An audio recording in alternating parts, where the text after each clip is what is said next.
Alrighty, here we go. Our next guest, we are big fans of. The Scottish sensation with a voice from Jesus himself.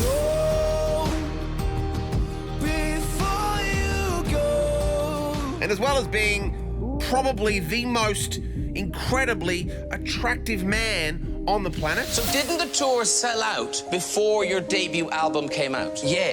How is that possible? Just raw sex appeal.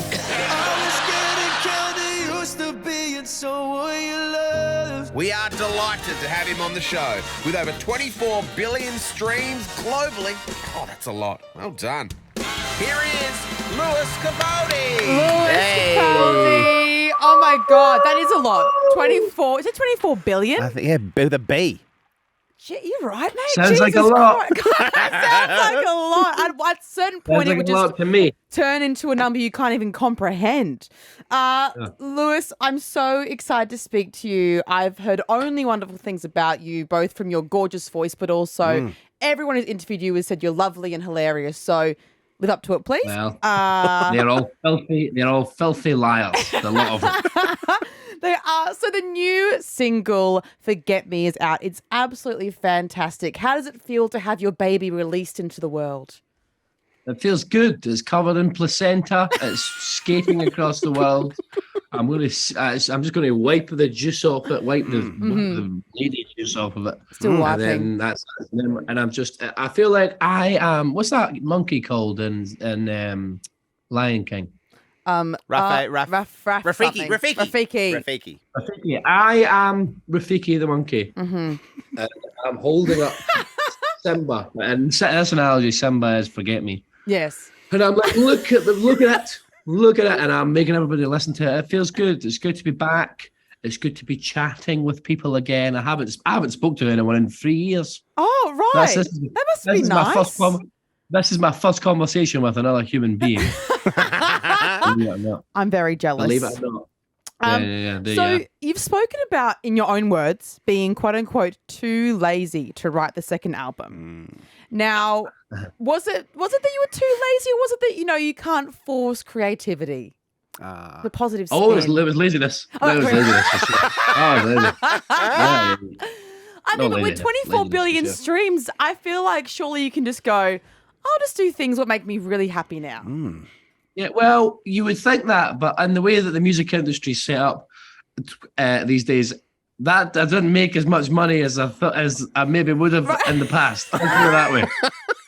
Let's put it that way. Pushing. If this was 1996, I'd be set. Like I wouldn't. I'd be in Barbados or something right now. I would not be. Not speaking to us. Still be making.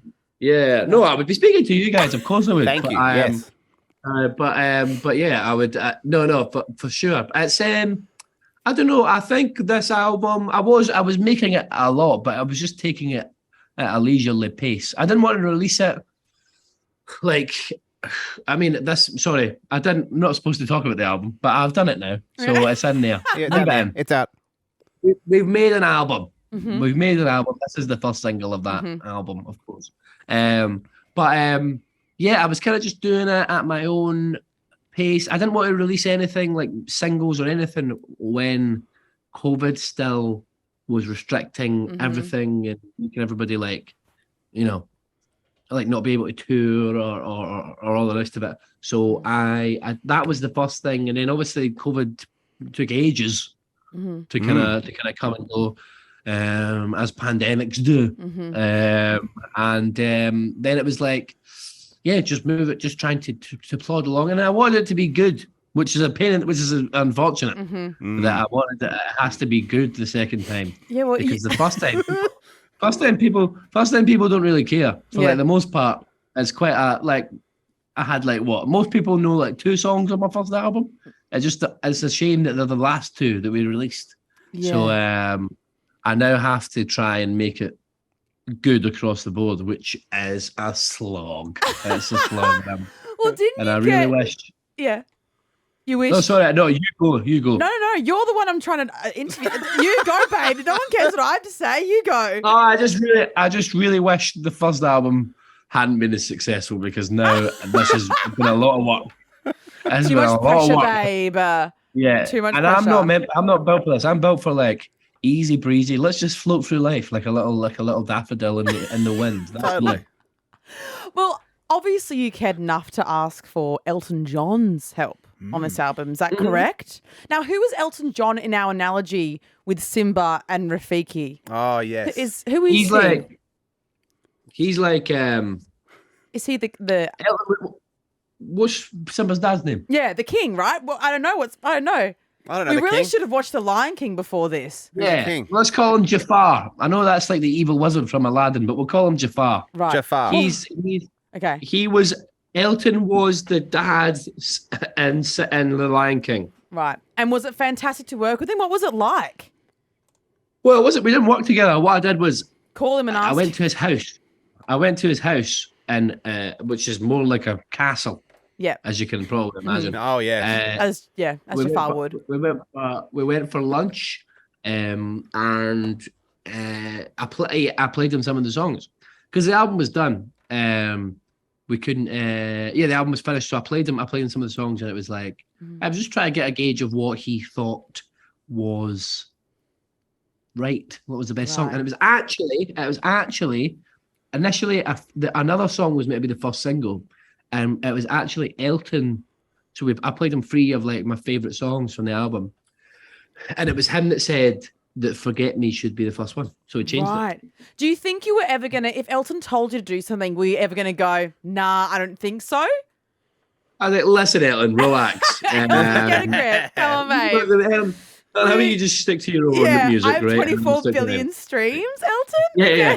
Elton, I don't know what your credentials are, brother, but imagine.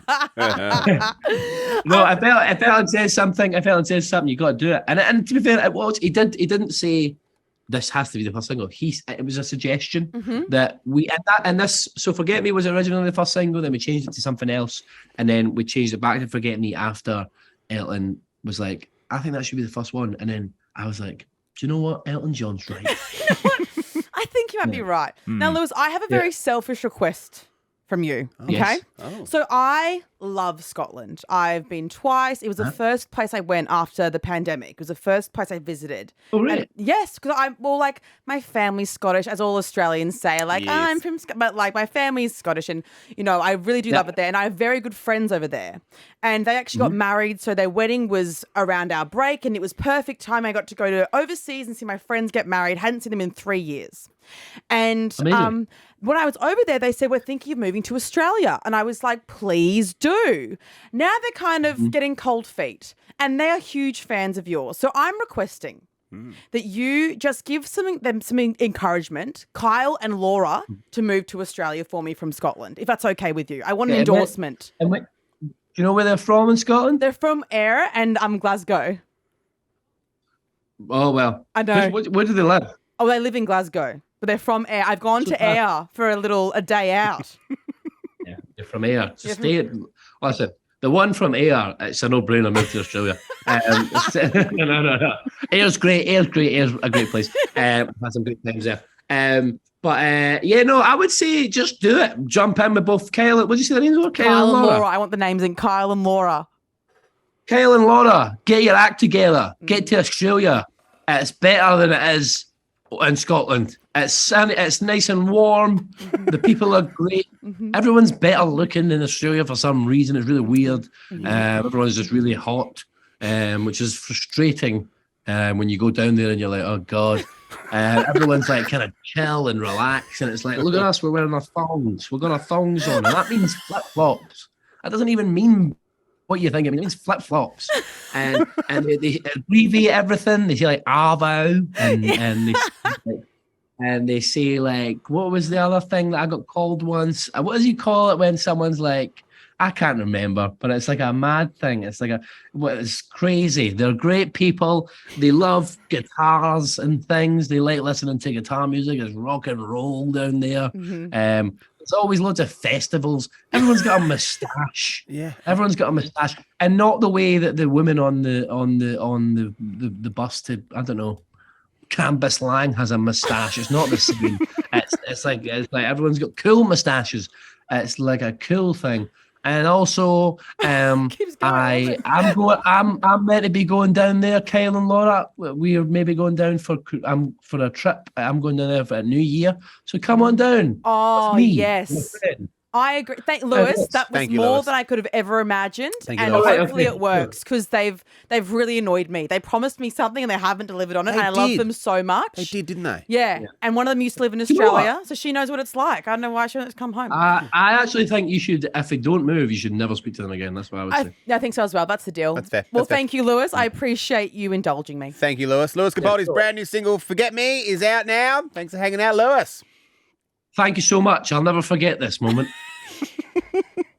Thanks, Gorge.